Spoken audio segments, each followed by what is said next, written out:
পবিত্র শ্রাবণ মাস উপলক্ষে ভক্তদের সুবিধা ও সুরক্ষার কথা মাথায় রেখে রাজ্যের পিডব্লিউডি, পিডব্লিউডি এবং পিএইচই মন্ত্রী ডক্টর অজয় কুমার পোদ্দার কুলটি বিধানসভার বরাকর এলাকায় অবস্থিত ঐতিহ্যবাহী শ্রী শ্রী সিদ্ধেশ্বর মন্দির পরিদর্শন করেন।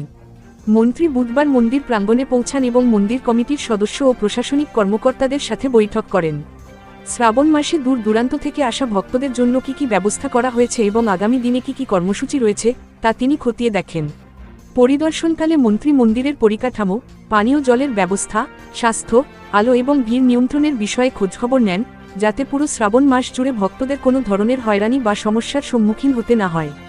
মন্ত্রী ডক্টর অজয় পোদ্দার বলেন, সিদ্ধেশ্বর মন্দির আমাদের এলাকার গৌরব।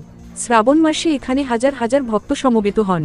রাজ্য সরকারের পক্ষ থেকে আমরা মন্দির প্রাঙ্গণে সমস্ত প্রয়োজনীয় পরিষেবা নিশ্চিত করতে বদ্ধপরিকর। ভক্তরা যাতে সঠিকভাবে পূজা ও জল ঢালতে পারেন সেদিকে বিশেষ নজর দেওয়া হচ্ছে। মন্দির প্রাঙ্গণে অতিরিক্ত আলোর ব্যবস্থা, পরিচ্ছন্নতাকর্মী মোতায়েন এবং অন্যান্য বিষয়েও আলোচনা হয়।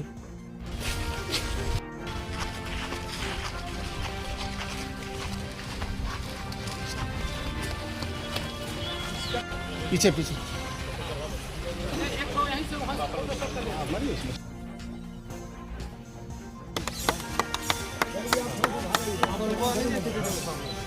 रवि आ गया भाई।